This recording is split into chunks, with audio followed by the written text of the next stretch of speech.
Pagkatapos ng panalangin ito, umalis si Jesus kasama ang kanyang mga alagad.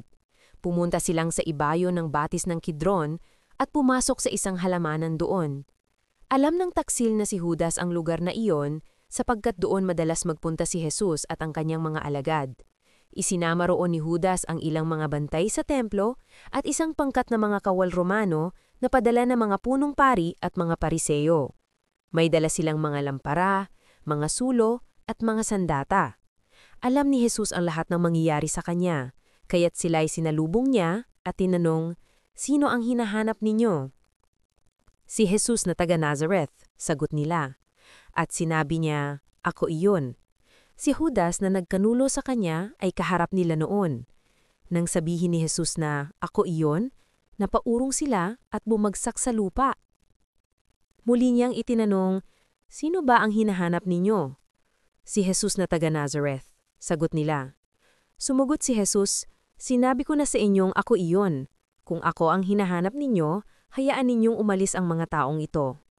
Sa gayon, natupad ang kanyang sinabi, "Ama, walang napahamak kahit isa sa mga ibinigay mo sa akin."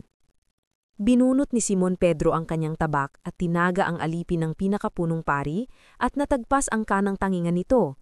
Ang pangalan ng alipin ay Malco. Sinabi ni Jesus kay Pedro, "Ibalik mo sa lalagyan ng iyong tabak. Sa palagay mo ba'y hindi ko iinuman ang kopa ng pagdurusa na ibinigay sa akin ng Ama?" Dinakip nga si Jesus at iginapos ng mga bantay na Hudyo at ng mga kawal na Romano na pinamumunuan ng isang kapitan. Siya'y dinala muna kay Anas, na biyenan ni Caifás, ang pinakapunong pari ng taong iyon. Si Caifás ang nagpayo sa mga pinuno ng mga Hudyo na makabubuti para sa kanila na isang tao lamang ang mamatay para sa bayan.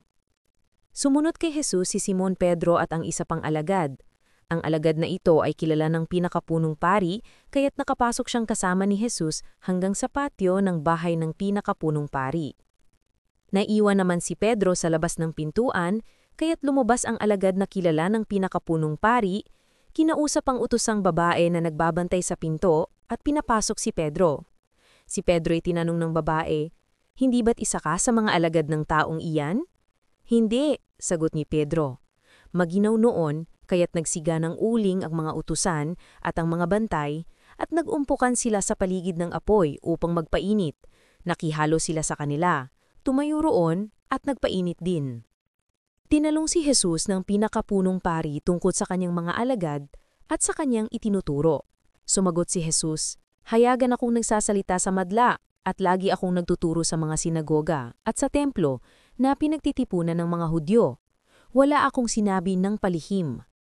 "Bakit ako ang tinatanong ninyo? Ang tanungin ninyo'y ang mga nakarinig sa akin. Alam nila kung ano ang sinabi ko." Pagkasabi nito'y sinampal siya ng isa sa mga bantay na naroon. "Ganyan ba ang pagsagot sa pinakapunong pari?" tanong niya.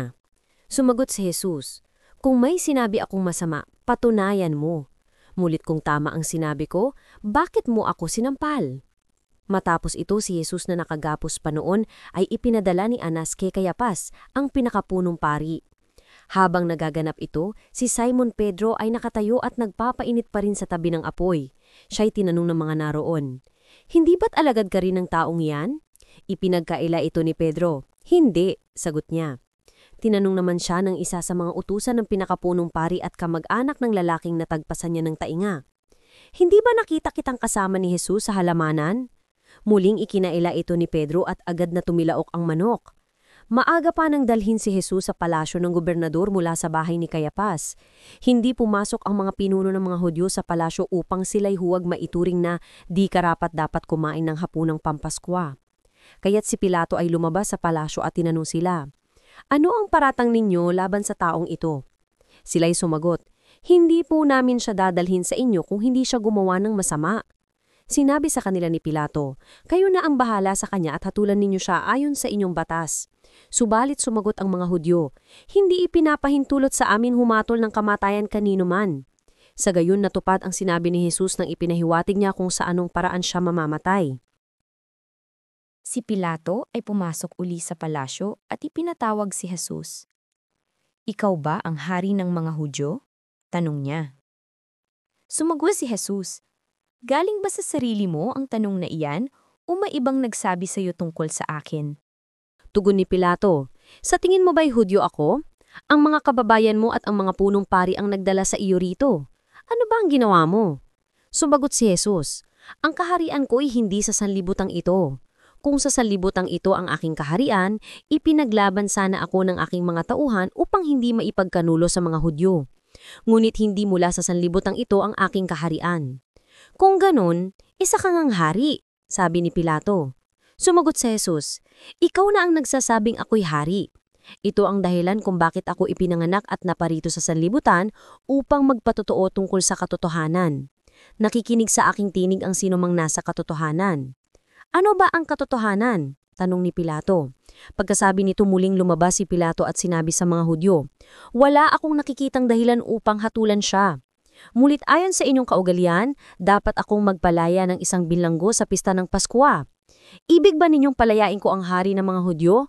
Hindi, sigaw nila. Hindi siya, kundi si Barabas. Si Barabas ay isang tulisan.